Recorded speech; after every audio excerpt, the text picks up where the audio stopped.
Hey everybody, welcome back to Brainiac Baseball's 1982 Detroit Tigers season replay.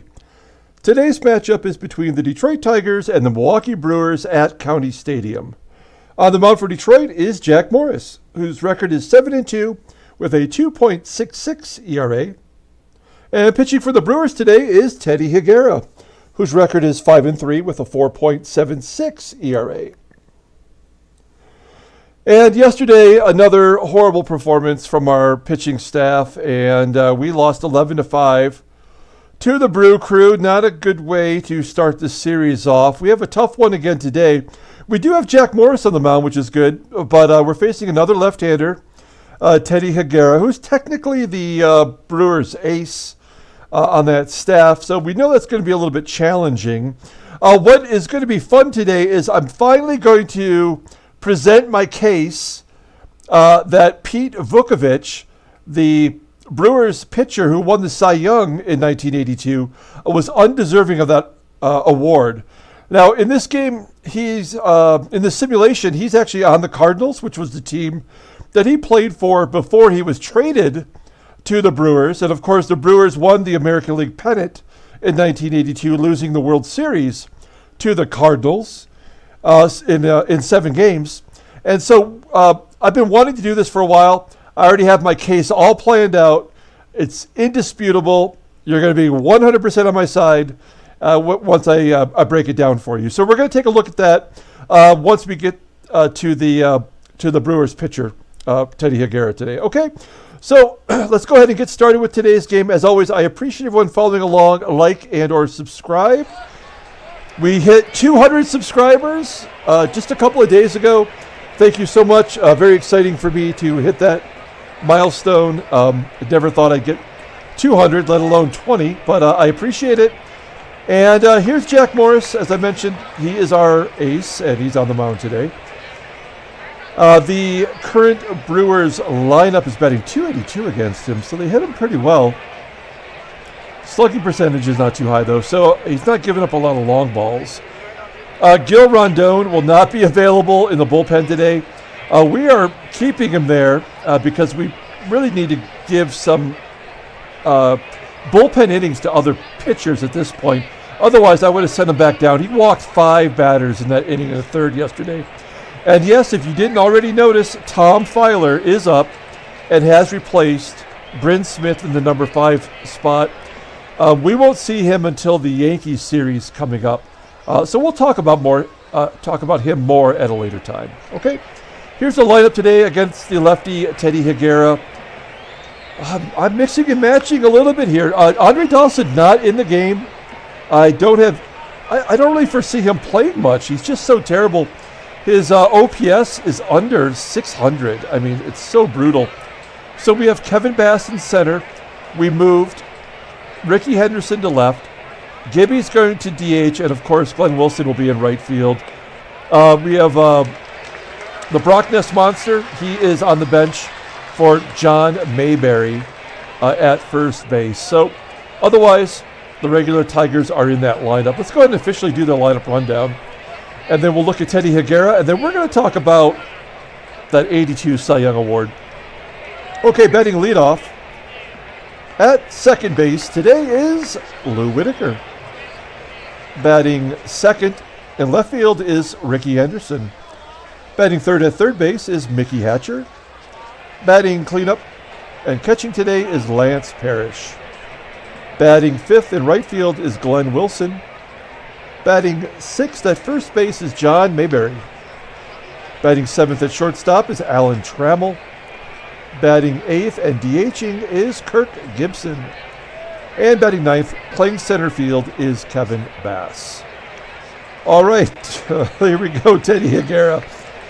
Teddy Higuera, he's actually a pretty solid pitcher. He had a really great career, marred by injuries. This season, his 3rd season in the majors, he is making his 12th start, 5-3 with that .476 ERA. 54 Ks and 75 innings pitched. Pretty solid. Opponents are batting .294 against him. He's got a couple of complete games. His first year in Major League Baseball was 1984, so he's actually made it to the majors well before he did in real life. He was playing Mexican League ball prior to coming to the majors. So that's why he was, 26 years old in this photo for the Brew Crew. So that's when he made his major league debut. So pretty solid pitcher. I don't think he's played Detroit yet. Yeah, he did have one start against Detroit, getting the win, giving up 11 hits in 5 innings and 7 runs, but they still managed to win. And his record was 3-3 at that point. So, okay, there we go with the Teddy Higuera. Let's go ahead and take a look at the Cy Young race for this season. We're give a little thanks to Baseball Reference for this. So here's the 1982 Cy Young Award voting for the American League. Pete Vukovich, of course, he was on the American League East champ Milwaukee Brewers this season. He went 18-6, and this just goes to show how much importance they put on wins back in the day. His WAR was only a 2.8. His ERA was reasonable. He made 30 starts, which was pretty low for pitchers of this era. 32 was normal, and up to like 38 in a 4-man rotation was pretty common. So he made 30 starts, 9 complete games, and a shutout. Okay, that's all pretty decent. He gave up 234 hits in 223 innings, so more hits than innings pitched. And he walked 102 batters in 223 innings pitched while only striking out 105. His whip was 1.5. Okay, Max Scherzer's this season was 0.98. That's how terrible Pete Vukovich was in 1982. You could even argue that he wasn't even the best pitcher on his staff. Maybe it was Mike Caldwell, who put up a really solid season that year. Looking at Jim Palmer, who finished second in the voting, I really wouldn't give it to him either. I mean, he had his WAR was 2 higher than Pete Vukovich, but even then, right around the same amount of innings pitched, not a lot of strikeouts. At this point, Jim Palmer was in the late stages of his career and would go on to win the World Series with Baltimore in 1983. But ultimately, not great. We're not even going to consider Dan Quisenberry. That's just absolutely ridiculous. We're going to go right to who the rightful winner of this award should have been, which is Dave Stieb. Stieb got 5 votes for first place. So there was actually 5 intelligent baseball men who thought this through.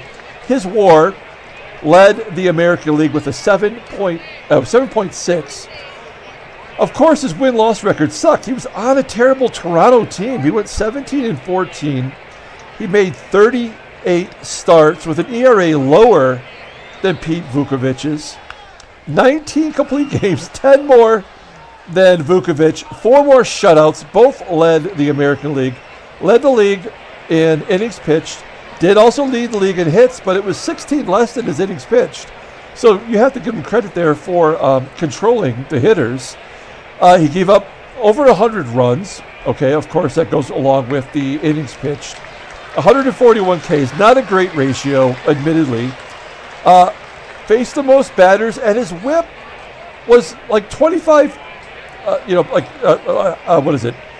25% less than Pete Vukovich's whip.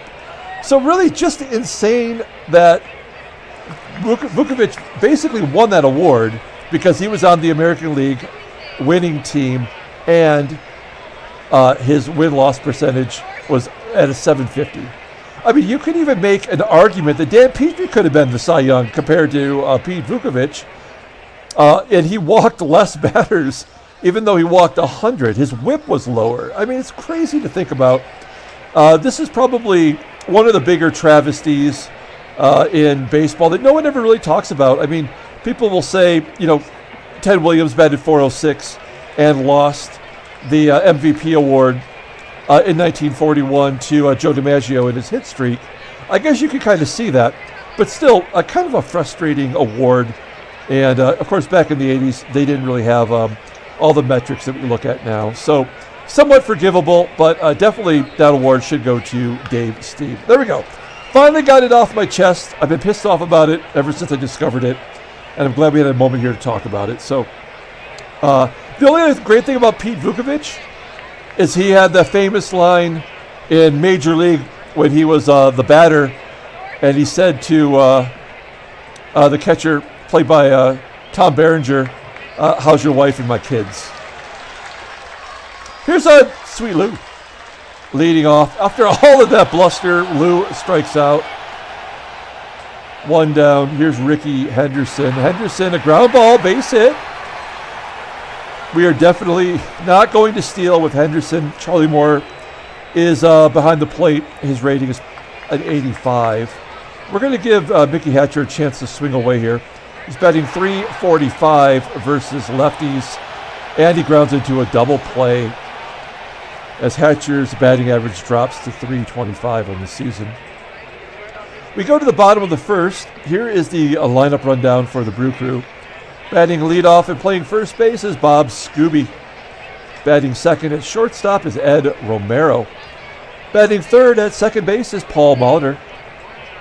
Batting cleanup and at third base is Randy Asadoor. Batting fifth in center field is Chet Loman.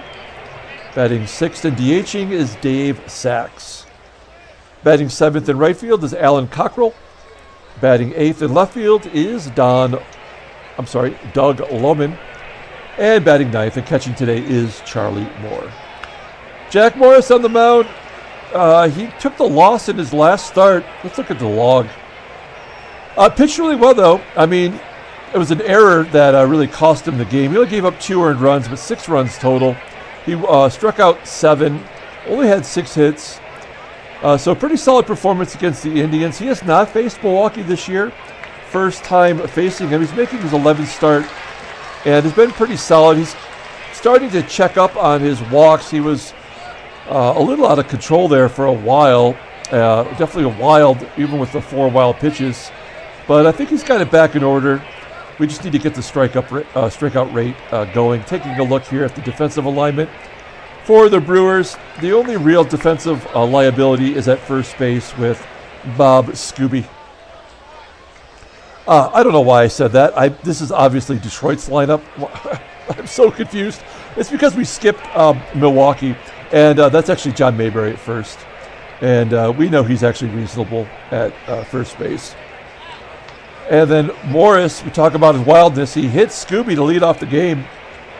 So the leadoff man is on. Here is Ed Romero. We're going to bring the third baseman in case he tries to lay down a bunt to move Skube over. For a first baseman, Skube has decent speed, and he was going. Parrish guns him down. There's 1 out. So 1 down. Ed Romero hitting a fly ball to right field. Play is made by Wilson. There's 2 outs. And then Paul Molitor, who had a home run in yesterday's game, flies out to left field. So we go to the top of the second. There's no score. We have Parrish, Wilson, and Mayberry due up. Lance is desperate for a day off. We've been working him like a dog. Finally, gets a base hit. Do we go for 2? No. Does that get his average over 300? It does. So he's back up over 300. I was going to rest him today, but there's no way I could justify resting him against a lefty. He hits them so well. Let's go ahead and get Parrish moving on the base pass. Wilson just barely made contact. It was almost a strike him out, throw him out, as Wilson pops out to short. 1 down. Here is John Mayberry. He's in there because he hits lefties reasonably well, and he gets on base a lot. As he strikes out for the second out, second K for Higuera. And then Alan Trammell flying out to left field. And that'll do it for the Tigers, top of the half of the second. So we go to the bottom of the second inning. Here's Randy Asadoor leading off. Fly ball to left field. Henderson makes the play, 1 down. Next up is Chet Loman. There's a strikeout for Morris. Loman is his first victim. And with 2 outs, Dave Sachs comes up and gets the first hit for the Brewers today. Base hit through the left side. Runner on first for Alan Cockrell. Full count, and Morris walks him. First and second now. This feels like a opportunity for Doug Loman to start the Brewers off with the lead, but unfortunately for the Brew Crew, he flies out to right field. We go to the top of the third. Morris works his way out of that jam. Kirk Gibson leading off. Gibby ground ball to second. Molitor throws him out, one down. Next up is Kevin Bass. There we go, base hit for Bass. That's his first hit versus a lefty. He's a switch hitter. So usually we have him in there against right-handed pitchers. Now we like Bass. We do like his speed. He's not super fast. 70% chance. I guess we probably should not risk it. We'll let Lou swing away against Higuera. Lou's batting .360 versus lefties. And he hits a round the horn double play possibility. No! Kevin Bass actually beats it out. That should have been a gimme double play. So runner on second for Rickey Henderson, and Henderson walks. Man, I'd like the double steal here. But with Hatcher up, I think we have a better chance of him driving in a run. They're trying to manufacture something here. He nubs it back to Higuera. And that'll do it. Another wasted opportunity. We go to the bottom of the third. Charlie Moore leading off. Moore 6 for 11 against Morris. And there's another hit. So Moore owns Morris. Runner on first. Nobody out. Back to the top of the lineup with Bob Skube. And a base hit to left. And Moore goes to third on that hit. So it must have been a hit and run. That's pretty risky having your catcher take an extra base. But now they have our backs against the wall. We got to pull the infield in against Romero. And Morris gets Romero to pop it up to Trammell at short on the outfield grass. Not deep enough. Moore holds. And let's see. I guess we could turn two here, technically. You know what? I'm going to pull the third baseman in. And we'll keep everybody else back for a double play possibility. Whoa! Skube is thrown out for the second time, trying to steal second base. And they are on the verge of running themselves out of this inning. I almost want to walk Molitor to get to Asadoor. But we're going to risk it. We're going to risk it. Play everybody straight away. And a base hit. Gosh darn it. Brewers take the 1-0 lead. I should have walked him. It's just the third inning. I mean, it seems kind of a wild pitch. We are bad right now as Asadoor hits a ground ball to short. And we go to the top of the fourth, only giving up one run. That could have been much worse. We go to the top of the fourth. We have Lance Parrish leading off. Parrish had a hit. His first time up. Here he hits a sharp grounder to second. Molitor makes the play. One down. And then Glenn Wilson walks. So Wilson on first for Mayberry. We're going to let him swing away. And a line drive to Molitor. Wilson gets back. 2 down for Trammell. And Trammell goes the opposite field for a base hit. Wilson cruises into third. So first and third for Gibby. We need a clutch hit here. Ground ball. Oh, I thought it was going to get past Molitor. He hit it pretty sharply. And it looked like one that was going to get by him, but Molitor makes the play. And another missed opportunity. We go to the bottom of the fourth. Brewers are up by 1 with Chet Lemon leading off. Comebacker to Morris. And Jack tosses him out, 1 down. Morris had 71 pitches. And a full count. Strikes out Dave Sachs. Second strikeout. The Brewers are working him over. And then Cockrell strikes out. So 3 Ks for Jack. We go to the top of the 5th. Tigers are being shut out. Only on 4 hits so far. And then Bass hits a comebacker to Higuera. 1 down for Sweet Lou. And Lou walks. That looked like strike 3. Too close to call, I guess. Okay, we're going to try to steal second base. 67% chance, so not good. But we're gonna try with Lou. Catch him off guard. Oh, he does steal second. Good job by Lou.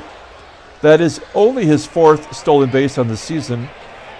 He had 9 last year, so he's not much of a stolen base guy. That was kind of a risk that paid off. We're going to let Rickey swing away here. 1-2 count, and he strikes out. Man, we are absolutely not clutch right now. And then a ground ball by Hatcher to short. And Romero tosses him out. Go to the bottom of the 5th. Tigers are down by 1 with Doug Loman leading off. Ground ball to Trammell. 1 out. Charlie Moore up next. A blooper into left center field. Caught by Henderson for the 2nd out. And then Skube flying out to right field. Yeah, this could be so much worse. When you think about it, Skube been thrown out twice. So he's 5 out of 8 on the season. Maybe shouldn't be batting leadoff. We go to the top of the 6th. Here is Lance Parrish leading up. Let's look at the in-game stats. There's nothing to talk about here. I mean, nobody deserves player of the game at this point. So, Lance Parrish leading off. Crushes it. Get out of here. Get out. Yes. 1 swing of the bat. The Tigers tie it up at 1. And Parrish definitely player of the game at this point. That was easy. All right. All tied at 1. Glenn Wilson strikes out. That's something he does not do very often. 1 down for John Mayberry. Mayberry's due to get on base. It's a weak fly ball to right. 2 outs for Trammell. And Trammell hits a grounder to Romero at short, and that'll do it. Okay, so Parrish evens it up with the solo shot. That was his 6th on the season, I believe. Yes, it is. So good job by Parrish. We go to the bottom of the 6th. We have Romero, Molitor, and Asadoor due up. Lots of righties in this lineup. I mean, Morris should be in total control as Romero grounds out. Plus, these guys suck. I think it was James that said in the comment yesterday that the Brewers lineup is as if the Brewers team plane crashed and that Molitor and Gorman Thomas weren't on it. Which is pretty true. Chet Lemon, I guess. I think maybe that's what he said. All right, there we go. 1-2-3 inning for Morris. He's over 100 pitches now. We go to the top of the 7th. Let's see if we can get something going here in the late innings. There we go. That's what we needed. We needed Gibby to get us kicked off. Gibson on first. Definitely hit and run with the number 9 hitter. Bass is decent at this. He lifts it to left. That's not going to get it done. So Gibby holds it first. 1 down. Here's Sweet Lou. Lou strikes out. Man, it's Higuera's 5th strikeout. Lou's got an 0 for today. And let's see if Rickey can get something going. Base hit up the middle. There we go. Gibson holds at 2nd. Oh my gosh, I can taste the double steal right now. But we have a Hatcher, and he's due for a hit. He's 0 for 3. He just had a day off, so he's rested. He's due for a hit. Come on, fall in. Fall in. Oh, caught by the left fielder Loman, and that'll do it for the Tigers' half of the seventh. We go to the bottom of the seventh inning. Chet Lemon, Dave Sachs, Alan Cockrell due up. Morris had 105 pitches. He can go 120. Do we really trust anyone else at this point is the question. I'm going to say no. As Morris gets his fifth strikeout with Chet Lemon, followed by his sixth with Dave Sachs. And now Alan Cockrell hits a high fly ball into left center field. Dies right at the warning track. Another 1-2-3 inning for Morris. He's definitely settled in. He's got a 4-hitter going right now. We go to the top of the eighth. Teddy Higuera at 112 pitches. So he could probably, with the 87 endurance, he could probably go 125 to 130. Parrish leads off with a little nubber. It was his home run that got us back into this ball game. Next up is Glenn Wilson. Ground ball to first. And then John Mayberry, a grounder to short. And that's going to make Higuera reach his level of tiredness. So maybe he won't be coming back out for the ninth, although I have a feeling he probably will. Okay, so we have a lefty and a righty and a lefty. And normally I bring in a lefty here, but our lefties are really sucking lately. Do we let Morris go? Third time through the lineup with Loman, who's hitless. It's up to Jack to lose this game. Really is what it comes down to. As Loman lifts it to left center field. Running catch by Henderson. There's one down. Charlie Moore, 1 for 2 on the day, is up next. Ground ball to Trammell. Trammell throws him out. And now we've got Skube, 1 for 2, caught stealing twice today. And a sharp grounder to Hatcher. And Hatcher throws him out. Great job by Morris. Let's see if we can get him a victory here. We've got 7, 8, and 9 due up. All have hits today. Trammell leading off.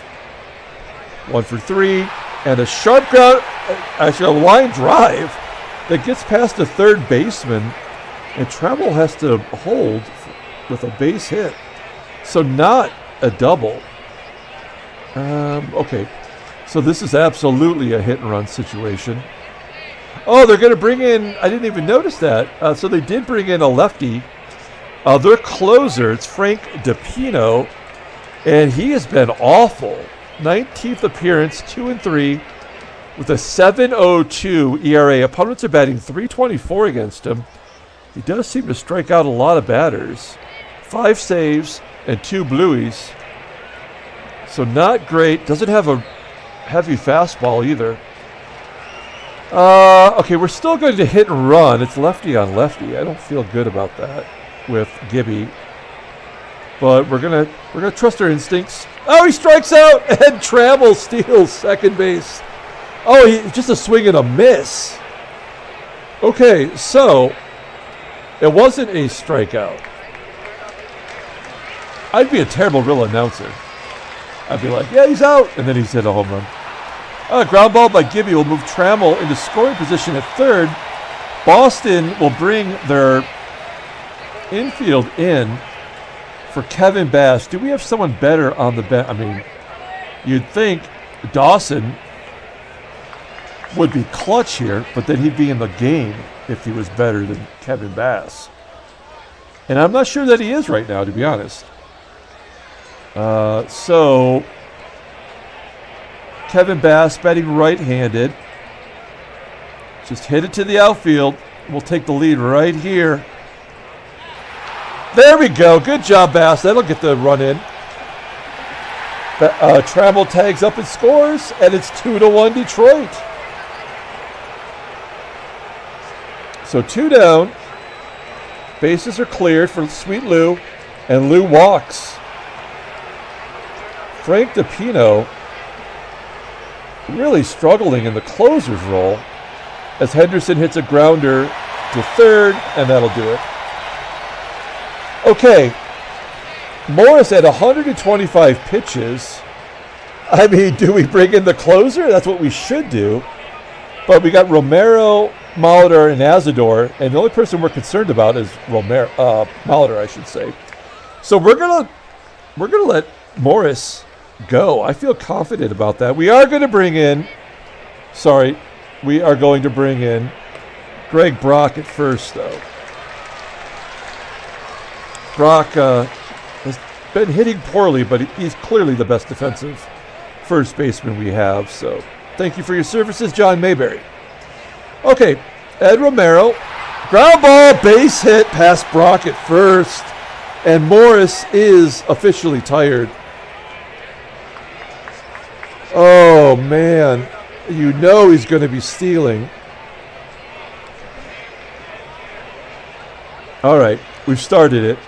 We're going to go to we're going to try to get Morris to get Molitor.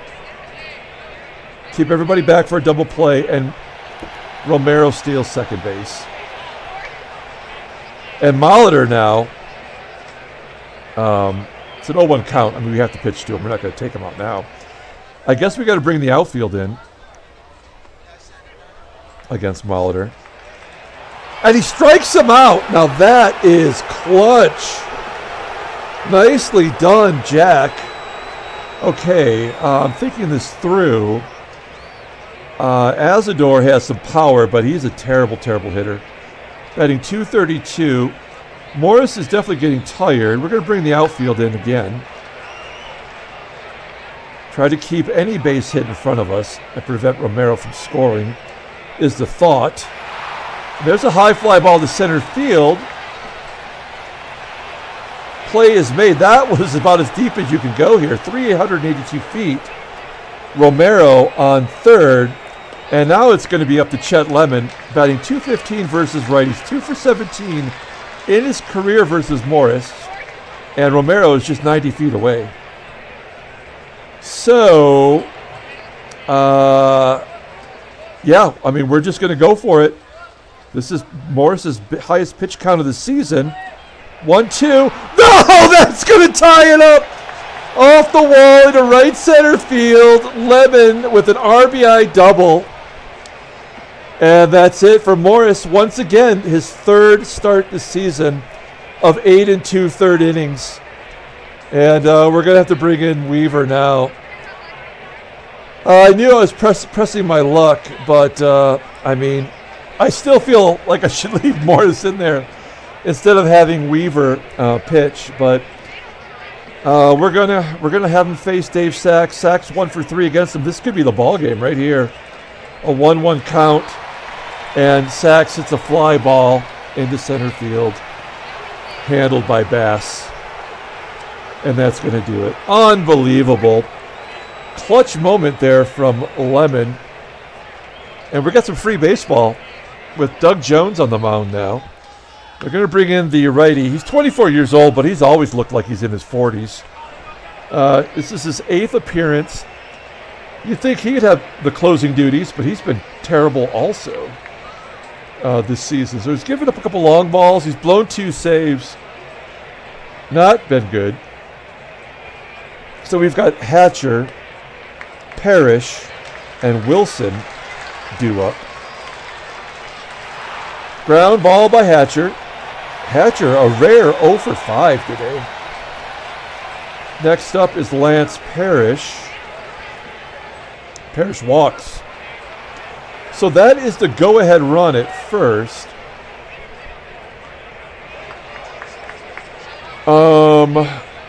Okay. So we're going to pinch run Dawson, who's got good speed, for Parrish. And we're going to pinch hit Reggie for Wilson. There we go. All right, Reggie batting .304 versus righties. We got Dawson at first. And I trust Reggie in this scenario. A nice blooper into right center field, and it falls in for a hit. Is anybody more clutch on our team than Reggie? we always put him in good spots now. And so now we can take Reggie out at first, right? We can put Mark Wagner in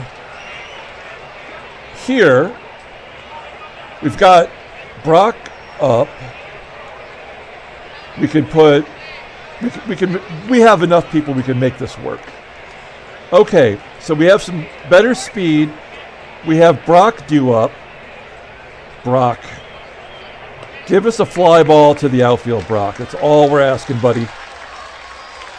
There we go. That'll untie the ball game. Great job by the Brockness monster. Dawson tags up and scores. And it's 3-2 Detroit. Let's see what Trammell can do with 2 outs. Pop up on the infield.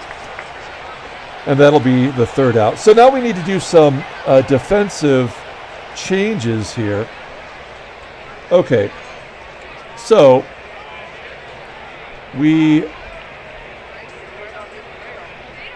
are going to put Kevin Bass in right.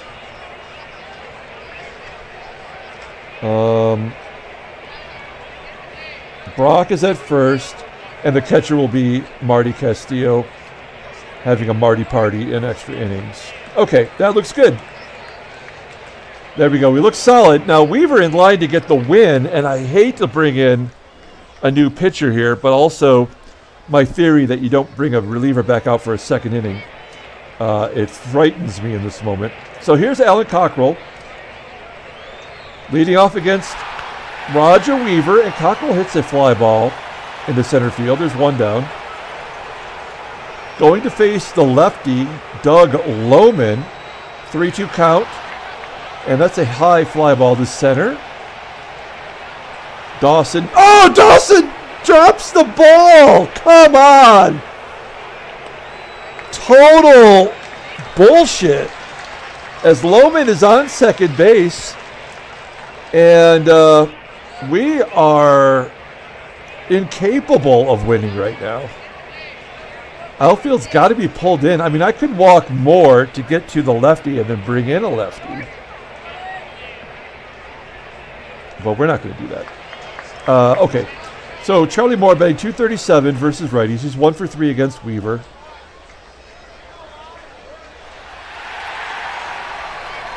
And Loman steals 3rd. With the game on the line in the 10th inning. That makes no damn sense at all. And now we have to bring the infield in.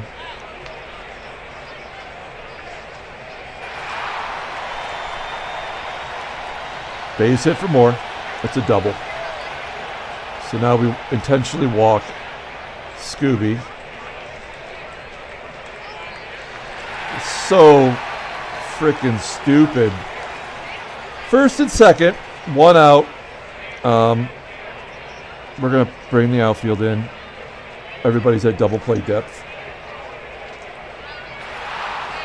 That's the ball game. Unbelievable. The error by Dawson cost us the ball game, snatching victory from the jaws of defeat.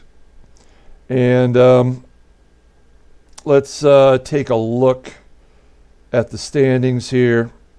I'm still a little miffed about that, but we are a bad team right now, and we are falling quickly.